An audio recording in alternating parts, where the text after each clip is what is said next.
les forces armées de la République démocratique du Congo ont présenté ce vendredi 15 novembre 2024 à la presse 3 collaborateurs de l'Alliance Fleuve Congo de Corneille Nangaa. Ces derniers ont été interpellés par les services spécialisés le 9 novembre dernier à Lubumbashi dans le Haut-Katanga. Il s'agit de la commissaire supérieure principale Munyamu Guerrero Kabundi Françoise, directrice adjointe de la protection civile de la police nationale congolaise, du monsieur Nzungize Wakagara Emmanuel, opérateur économique et directeur général de Tukenga, une société basée à Goma en RDC et à Gisenyi au Rwanda, et du monsieur Lenganga Wakonge Pacom, directeur régional AI de la régie des eaux Grand Katanga.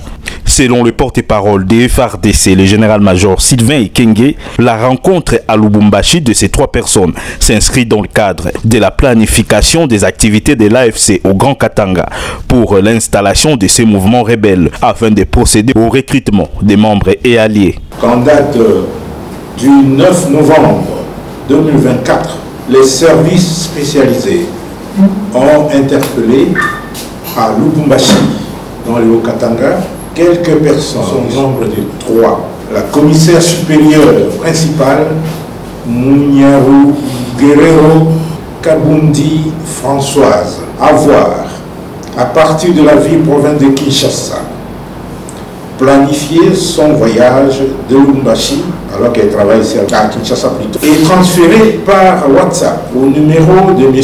Emmanuel Nzungize Wakagara, civil de son état, l'autorisation de déplacement de la maison militaire, la feuille de route de la police nationale congolaise et la note de congé statutaire. Pour rappel, cet officier avait déjà, dans le passé, fait l'objet d'une interpellation à Goma, à la frontière avec le Rwanda, pour détention des documents compromettants.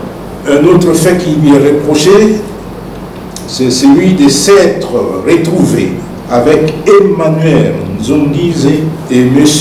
Lenga Ngana Wakonge Pacom, tous 2 proches de M. Corneille Nangaa, président de l'Alliance Fleuve Congo. Pour M. Emmanuel Nzungize Wakagara, avoir incité la commissaire supérieure principale Munyamu Guerrero Kabundi Françoise à commettre des actes contraires à la discipline et à la loi. Il reconnaît être détenteur de 2 passeports. Il a un passeport congolais et il a un passeport rwandais. Il reconnaît aussi avoir laissé son passeport rwandais en Zambie et avoir franchi la frontière congolaise avec son passeport congolais. Il est membre actif du mouvement AFC de M. Corneille Nangaa et apporte son soutien actif au dit mouvement. Nombreux messages subversifs ont été retrouvés dans son téléphone. Et bien, il reconnaît être membre actif et soutient financièrement l'association ISOCO. C'est une mutualité des outils en RDC qui accorde des bourses d'études aux jeunes de la dite association, et je vous informe que la plupart de ces jeunes ont rejoint le mouvement terroriste M23 AFC RDF. M. Emmanuel Nzungize est l'un des principaux financiers de l'association ISOCO. La 3e personne s'appelle M. Lenga Ngana Wakonge et son prénom c'est Pacom. L'exploitation sommaire de son téléphone a permis de découvrir plusieurs messages de son soutien moral aux activités de Nangaa et de son mouvement AFC.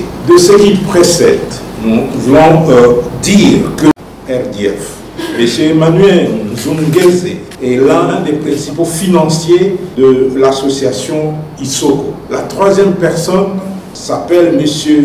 Lenga Ngana Wakonge et son prénom c'est Pacom. L'exploitation sommaire de son téléphone a permis de découvrir plusieurs messages de son soutien moral aux activités de Nangaa et de son mouvement AFC.